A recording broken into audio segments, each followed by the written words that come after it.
You know that thing where you get an amazing pair of shoes at a really great price and want to tell everyone about it? Yeah, so do we. Here at Designer Shoe Warehouse, we'll give you something to brag about, like the latest styles from brands you love, or the trends everyone's obsessing over, or shoes that make you feel like, well, you. So go ahead, show off a little. Find shoes that get you at prices that get your budget. Head to your DSW store or DSW.com today.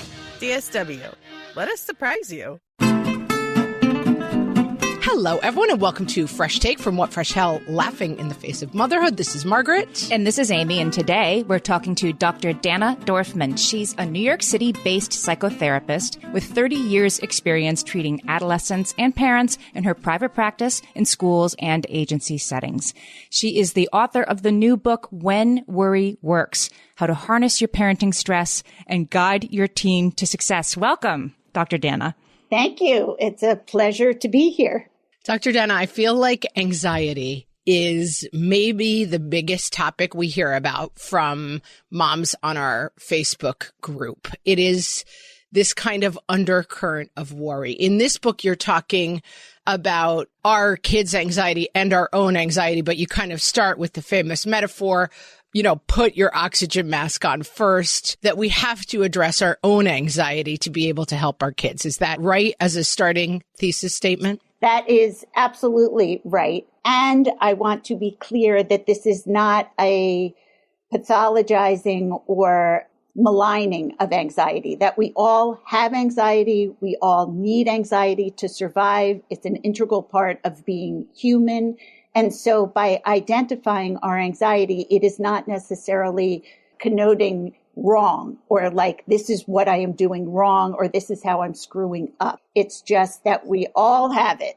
My notes say this book is not about really pointing fingers at behaviors. My mother, who was an MSW and a therapist, when I would talk about my own anxiety, she would always say, listen, the anxious bunny survives. That was her go-to point. Anxiety serves a huge purpose, right?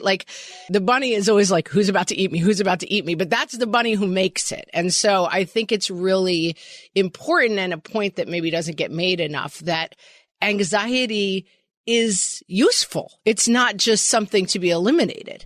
Yes, and it can't be eliminated, and it's to ensure that we survive, and it's to detect any kind of threats, not only physical threats, but emotional threats as well. Like we all fear on some level being rejected, being abandoned. And so we all have our sensors out to ensure that we are safe among our groups as well. The parental anxiety, I get annoyed by this, and I think I am resistant to that word because I feel like when I'm told that I'm an anxious parent, that I'm overly anxious about where my kid's going to go to college or should my daughter take the subway by herself, that anxiety is something I'm bringing to it and it's optional, that it doesn't have to exist. There was just an article this week in New York Magazine about parents who aren't letting their kids who are young teenagers travel around the city by themselves. And of course, in all the comments were like, look at these anxious parents that are ruining these kids' lives. And I thought does a parent in Chicago or Minnesota or anywhere else let the kid ride the bus by themselves and hang out downtown? No, of course they don't. But this article was set up to ridicule the over-anxious parents, which I think it certainly doesn't help. Why do you think that is? Well, I think that we all like to point fingers at other people when we detect sort of parts of ourselves that we don't like about ourselves or that we feel self-conscious about. So whenever we find ourselves being super judgy, which we can all be, of other parents especially, it's because we are probably fearing something within ourselves or not liking something within ourselves. And if you think about anxiety's purpose is to anticipate the future and to protect ourselves. If you think about the premise of parenting, it is to protect our young and to prepare them for the future. So the idea that there would not be anxiety in parenting is a totally misguided notion. Of course, all parents have to have anxiety to some degree. It's an integral part of being protective, and it's an integral part of being prepared. As a matter of fact, my grandmother said, as I was just about to give birth to my first child, and my father, who was probably in his late 60s and is a really big guy, and my grandmother was this very small little lady, and she was like petting him. And so she said, you'll see, you never stop worrying. Once you become a mother, it's a different kind of worry. You'll worry the way you never have before. And she was right. And so this is not to say these are anxious parents. This is saying we are parents. We're naturally anxious. Let's just see how it manifests for what's our own unique version of it, particularly when it comes to achievement. That's what a lot of this book is about. But this is not to say you're an anxious parent. We're all anxious parents. We should be. It's sort of like saying you're a breathing parent. I pulled this quote from the book, which is exactly what we're talking about. The very nature of parenting is centered on preparing our child for the future, a future that is uncertain and impossible to control. So yes, anxiety, as Amy likes to say, is baked in the cake. But it also can get out of control, which you sort of set up in the book in terms of what are the particular stresses that you see for raising teens today that may be different than stressors of the past? Well, there are kind of innumerable stressors of parenting of this generation. We are the most educated and the most anxious generation of parents. If you think about, I hate to blame everything on technology because technology is of great value. That's how you and we're all talking. We are inundated with information at a pace that our brains can't keep up with, and certainly adolescent brains can't keep up with.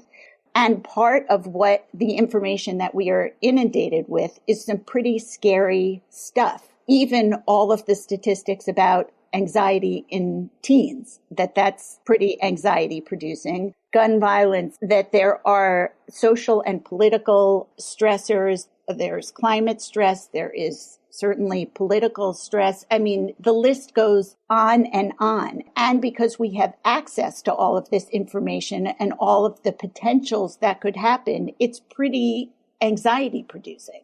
I wanted to ask about being a parent of an anxious teen. And I know it's a family system. I know that it's often the case that a kid with profound anxiety will have an anxious parent, a clinically anxious parent, because that's where they got it from. But in the very hypothetical experience of somebody I know, let's just say, right, an anxious teen, just like you were saying, all parents are anxious. I mean, all teens are anxious. All teens have anxiety producing situations that they are living in daily. They tend to offload, it seems to me, their anxiety. It's like touching something to discharge your static electricity, right? They take it out on you. They raise your anxiety and then feel better about themselves, and then you're left holding it. How do you advise parents who are in that situation of being sort of the sponge for the anxiety around them? It's probably more complicated than what I'm about to say, but I do think that one's being aware, and I too can personally relate to this as the mom of two teens too. And as a parent of an anxious teen, I think that it is that much more important to not judge or blame yourself as far as the anxiety, even the way that you were positioning it. Like, well, they come to it honestly because they're likely to have a parent who inadvertently passed that gene on to them. The more that we can be aware of it and own it and understand how it manifests within ourselves, the more that we can use it even to our advantage. There's something very beautiful and incredibly powerful about being able to say to an anxious teenager, like, I get it. I was just talking to a patient right before we got on who was talking about her child's anxiety. And she was saying, I can remember having had that anxiety too.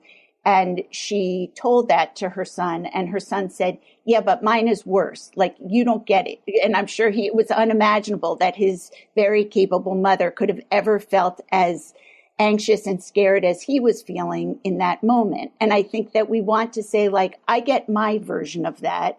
And I remember being your age and feeling something similar. I don't necessarily know exactly how you feel, but I know my version of that feeling, and I know how uncomfortable it is. There's something about just sharing it as opposed to, and validating it and empathizing with it, which also helps you contain it without absorbing. Yes. Contain it.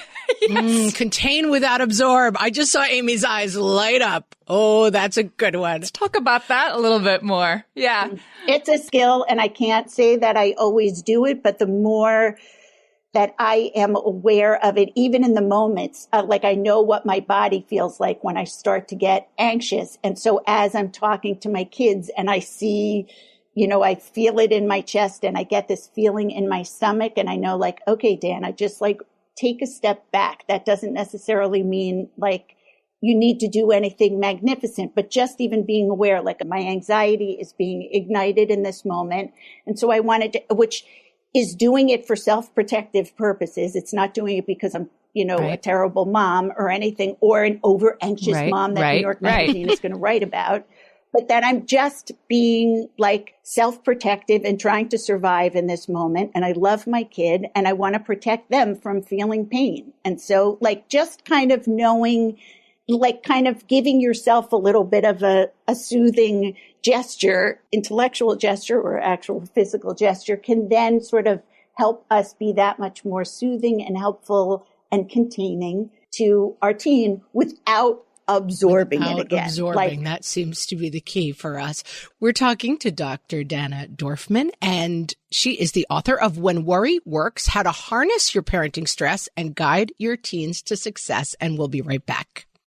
Hellions, it's time for some spring cleaning, and I don't just mean the coat closets. Doing your financial spring cleaning can actually be super easy when you let Monarch do your financial spring cleaning for you. One dashboard that gets your entire financial life organized. No more clutter, no more mess, no more logins scattered everywhere, just accounts, investments, property, and more, all in one place. Get your first year of Monarch for half off, just $50 with promo code FRESH. Monarch allows you to look not only at what you've already spent, but also to plan for the future. With Monarch, you can set savings goals, plan for big purchases, and notice spending trends before they become a problem. I can generate cash flow reports that show me what we spent this quarter, this month, what we're probably going to spend next month, and feel prepared, organized, and knowing how to plan for the future. No more surprises and a lot more clarity. Try Monarch. Use code FRESH at monarch.com to get your first year half off at just $50. That's 50% off your first year at monarch.com with code FRESH. All my kids learned to swim when they were little. It was super important to me that they be confident and safe in the water.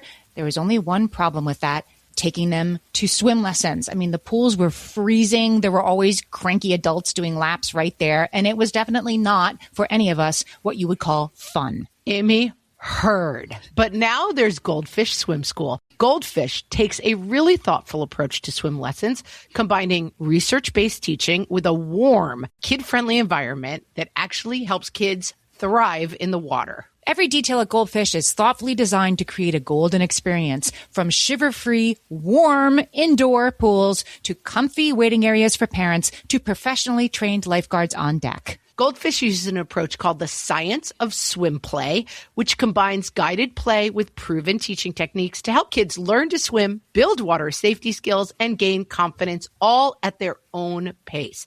Lessons are designed to meet kids exactly where they're at. If you've been thinking about swim lessons or just wondering where to start, this is a great opportunity. Right now, Goldfish Swim School is offering a waived membership plus your child's first lesson free at participating locations. Just visit goldfishswimschool.com/free to find a location near you and enroll using promo code FREE. That's goldfishswimschool.com/free, promo code FREE. So I want to break down a little bit you move into the book into how anxiety works. And I think I'm familiar with some of these phrases, again, having grown up with a mom who's a therapist, talking a lot about anxiety.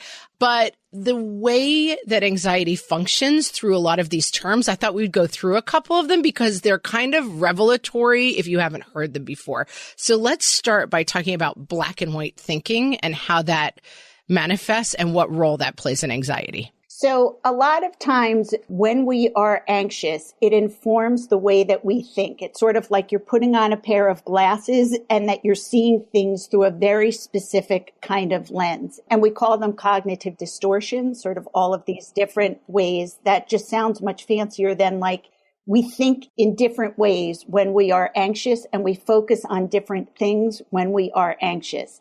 And so in an effort to kind of distill down something that is very complex, it's tempting for us to think in very black and white terms, that we make everything very binary. So when you're anxious, you may think, well, I'll either succeed or I'll fail, or I'm either smart or I'm stupid, or that we try in an effort to make something more simple and more, I was going to say palatable, but it actually makes it less palatable. Or sometimes I think it's like your brain is tricking you into seeing the world in these categories, both for myself and my kids. This will either be the best vacation ever or we'll fail at it. And it's like, it will probably be a vacation where there are good days and bad days.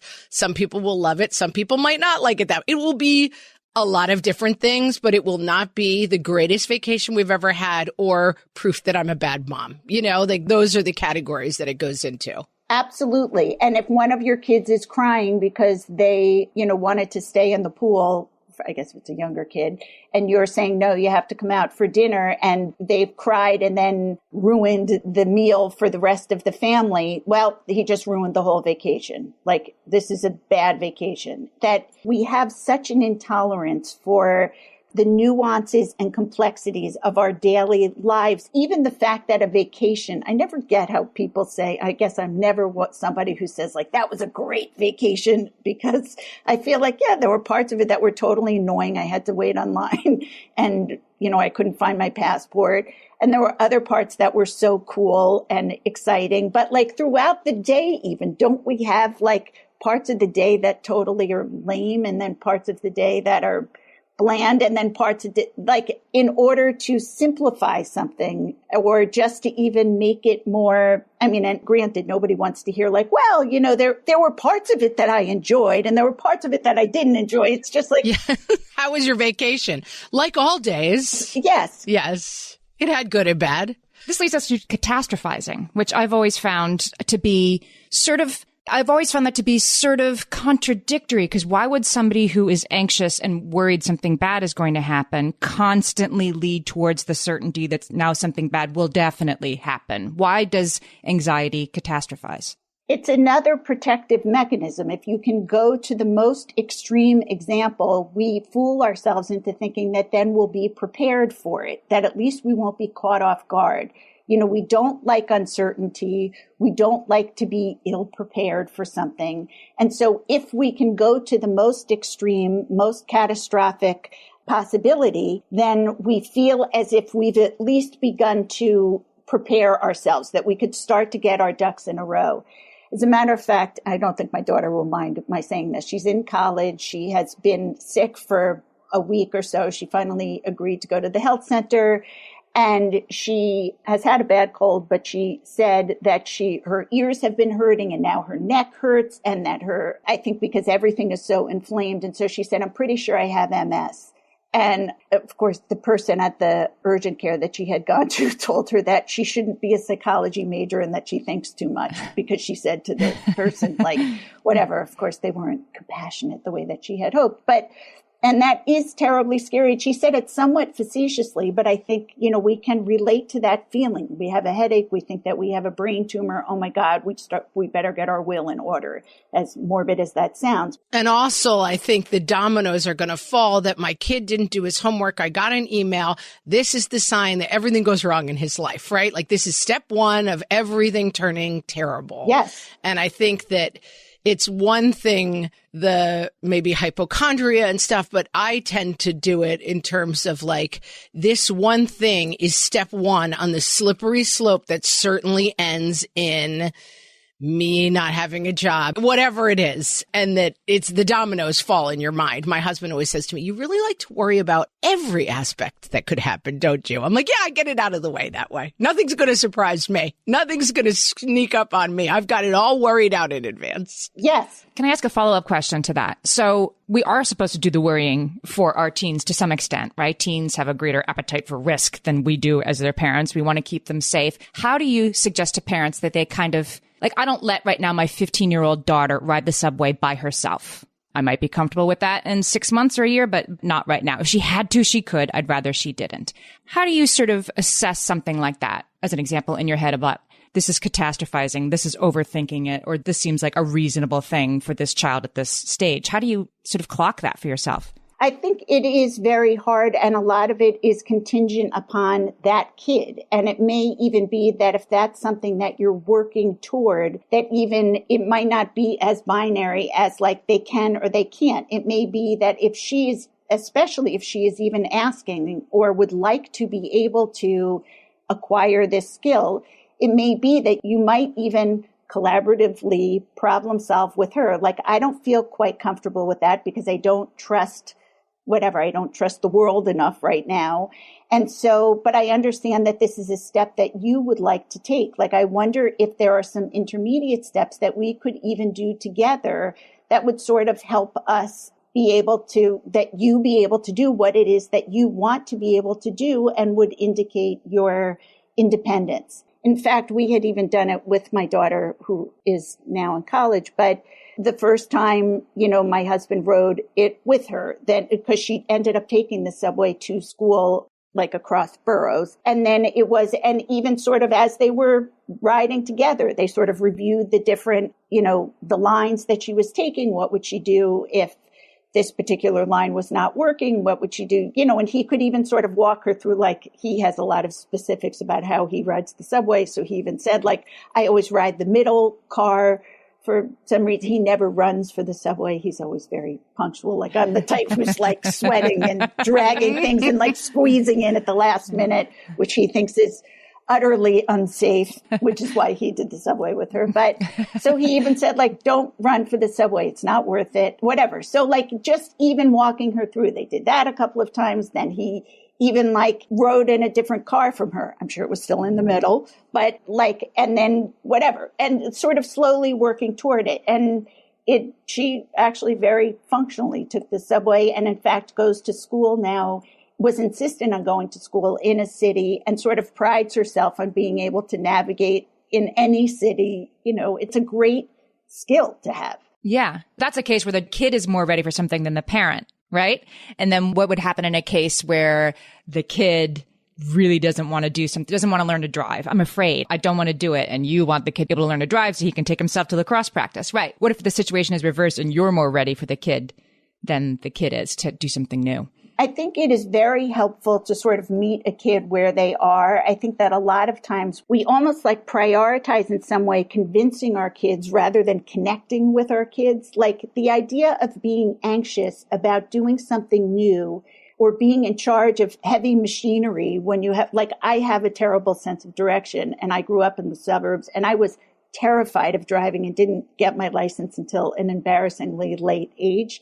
So I think that which might be why I live in a city now, I'm not sure, but I do drive quite well, I think. But anyway, the point is that, and I don't mean for this whole podcast to be about subways, but transportation choices with Dr. Dana Dorfman. This is your next book, How to Ride the Subway. I mean, it's so ironic. So even understanding though, like what the anxieties are about and instilling in your kids some of confidence in their abilities to do it, like working through some of those barriers, because that is also such a useful exercise. So much of the time we are fearful of things. We're fearful of feeling something incompetent, inadequate, lost, and then kind of beginning to problem solve about how to manage those feelings can sort of help you work through with your teen these kinds of tasks. And again, I think it's the interaction with the teen that is what this book is sort of about, right? Sort of separating out your anxiety from their anxiety, when it helps and when it's too much. Okay, we're talking to Dr. Dana Dorfman. When we come back, we're going to pivot towards solutions. Amy, when I'm having a good hair day, it usually makes my whole day better. And that's why on every day, I'm taking Nutrafol. Nutrafol is the #1 dermatologist-recommended hair growth supplement brand, and it's the #1 hair growth supplement brand personally used by dermatologists. Nutrafol's hair growth supplements are peer-reviewed, NSF certified for sport, and clinically tested. Nutrafol offers multiple formulas for men and women tailored to different life stages and lifestyle factors, so you get support that's actually right for you. Adding Nutrafol to your daily routine is easy. Order online, no prescription needed, with automated deliveries and free shipping to keep you on track. Let your hair be one less thing to worry about. See visibly thicker, stronger, faster-growing hair in 3 to 6 months with Nutrafol. For a limited time, Nutrafol is offering our listeners $10 off your first month subscription and free shipping when you visit Nutrafol.com and enter promo code LAUGHING. That's Nutrafol.com, spelled Nutrafol.com, promo code LAUGHING. Amy, let me tell you about a magical place that is so exactly designed to be enclosed space, year-round fun for the whole family that I bet you already know what I'm going to say before I even say the name. Let's say it together on 3. 1, 2, 3. Great Wolf Lodge. You got it, Amy. My kids loved Great Wolf Lodge when we went. You probably already know that it has a huge indoor water park with a wave pool, lazy river, a bunch of massive water slides. But then your pack can hit the other attractions because wait, there's more. Great Wolf Lodge has adventure-packed attractions like Magi Quest, a live-action game kids can play throughout the lodge, plus the Northern Lights Arcade. Spent some quality time there, so your kid who loves the lazy river and your kid who loves fantasy games will both have a great time. Great Wolf Lodge also offers great dining options and complimentary daily events like nightly dance parties, all under one roof. Unpack the car once and you're settled in to have fun. And with 22 lodges across the country, you're always a short drive away from adventure. We've both had such great times at Great Wolf Lodge, so bring your pack together at a lodge near you. Learn more at greatwolf.com and strengthen the pack. We're back. We're talking to Dr. Dana Dorfman. Her new book is When Worry Works, How to Harness Your Parenting Stress and Guide Your Teen to Success. I was just smiling. I'm like, we always got to find those solutions. We're ready. Right. You talk, Dr. Dana, a lot in the book about a key to solving kind of specific dilemmas around anxiety by knowing your values. So can you talk about that and why that's such an important key to balancing anxiety? I feel like the more that I talk about this and the more that I read and write about it, the more that I feel like that's the key to so much of everything, is that it sounds very easy, or it sounds even cheesy maybe, to say like, oh, what are your values, and living with in accordance to your values. So in the book, I offer a list of values, and there are many, many in there.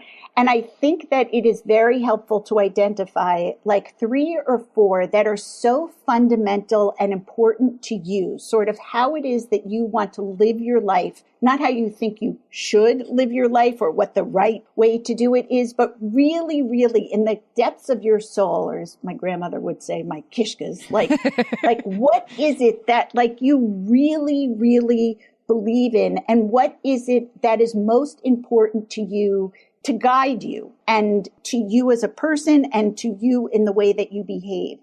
And if you are able to do that, that can be, and if you do it in a time that is not charged and is not full of angst, then in those moments when you're making a parenting decision that is highly anxiety producing, which it feels like many parenting decisions are, whether it's like, I'm going to say most. Yes. Thank you. Not even like what college should they go to, but even like, should I let them sleep late this morning or should I wake them up? That you can always use that as the guide, because unfortunately, when we are anxious and we're unaware of the anxiety, a lot of times that's what's sitting in the driver's seat. I don't want blah, blah, blah to happen. Therefore, I'm doing blah, blah, blah.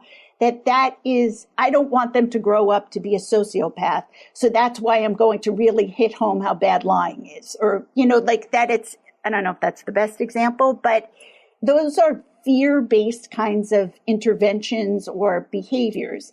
If you are using your values as sort of the North Star or what is in the driver's seat, that can always be sort of what is informing whatever it is that you're doing. I want to drill down on that a little bit so that, because I think I understand it as a concept, and having read the book, what it really looks like. Because what I think you're saying is we come up with a million decisions about like, well, my kid has to go to the best school, and to do that, they've got to go to Mandarin camp this summer, and they've got to this, and they've got to be getting these kind of grades, and we have to stay up late studying. And we're kind of chasing a lot of things that maybe we don't know where we're actually heading. We talk a lot on the podcast about the triangle for us. For me, Amy and I have different views on how the triangle should work, but mine is probably the right one. So let's focus on that.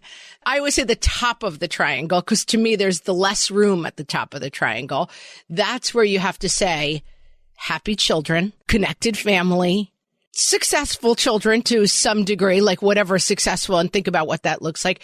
But that if staying up all night studying so that you can get into the right school doesn't fit with those values, then they're incompatible. Am I defining it in the right way? If I understand what you're saying, yes, I do think that the top of the triangle is happy, fulfilled, satisfied kids. Like, I don't know a parent, anytime I have asked a group of parents or individually sort of what is most important to you as a parent for your kid, every single parent says something to the effect of, I want them to be happy. I want them to feel good about themselves. I want them to feel fulfilled.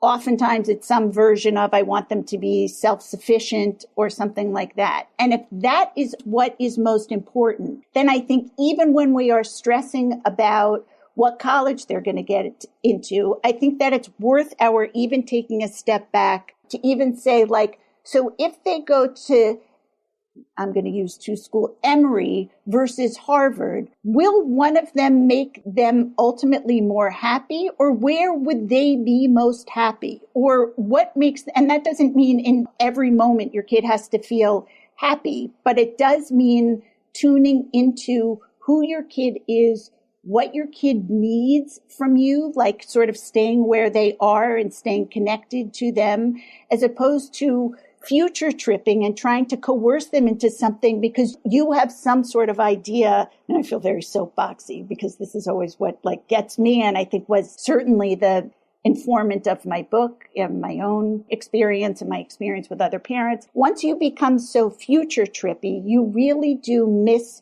who you have right in front of you, and you're really much more reactive to your anxiety than you are responsive to the kid who is standing right before you. So thinking about things about when you can remind yourself, like, I want them ultimately to feel fulfilled and satisfied and good about themselves. And what can I do right in this moment that will engender that feeling or convey that to them?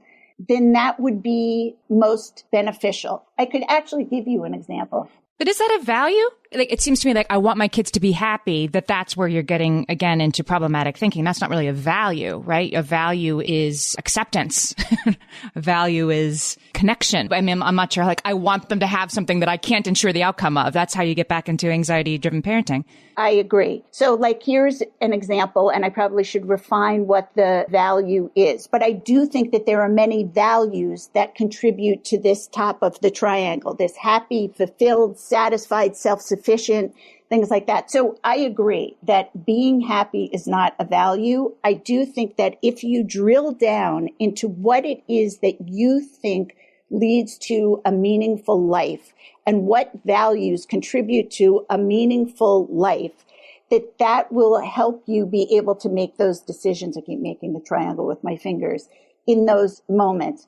For example, here's one, and I need to refine. It is very important to me that my kids are self-aware. Like, that's something. And so, like, knowing themselves, self-awareness, whatever you want to call it. Clearly, I value awareness. That's what the whole book is about, too. And so my son was making the decision whether or not to take the standardized test to get into college because, you know, a lot of schools are test optional. And we were trying to make that decision. And many parents there were all different sort of permutations of how people are making those decisions. And in actuality, for him, and given what is most important to him in, like, on a daily basis, getting through junior year of high school, he has a lot of extracurricular activities. He's a very busy schedule. He also needs a lot of rest.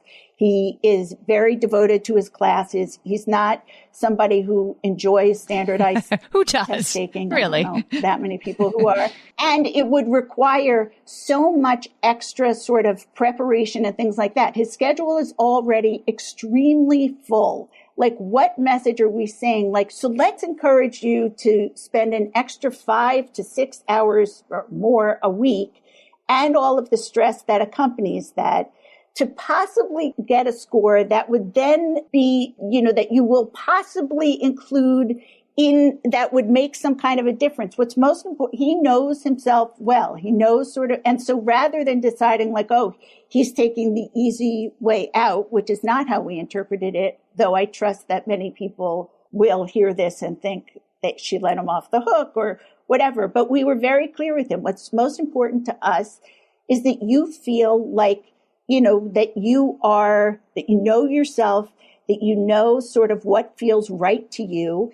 This is the way that you're weighing that decision. And so that's like okay with us. Yeah, that makes total sense to me. They let the kids' value is self-awareness. And so then when they're like, and all this self-awareness that you have taught me to prioritize, know myself, I'm choosing this. And then you have to be okay with that. And the uncertainty that brings. Is that the perfect decision? I mean, the standardized test is the perfect example. There is no right answer right now. Everybody has to figure it out for themselves. And it's very stressful. But when you are serving the value, then you can, sleep tonight knowing you're serving the value. And that's the best outcome. We've been talking to Dr. Dana Dorfman. Her new book is When Worry Works, How to Harness Your Parenting Stress and Guide Your Teen to Success. Dr. Dana, tell us where your audience can find your book and your work and everything that you do. So my website is drdanadorfman.com. There's a lot of information and resources on there. I'm on Instagram and Facebook and all of the other social media platforms, or many of them. And also I encourage people, there's actually a quiz. We didn't get to talk about sort of the different ways that achievement anxiety can manifest itself, but there are 8 different archetypes that I had created.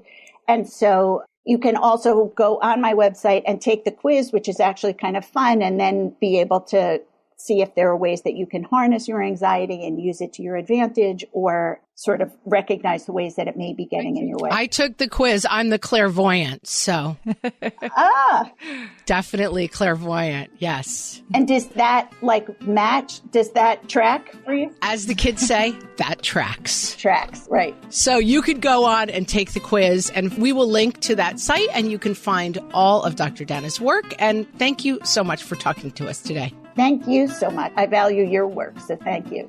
Thanks, Dr. Dana.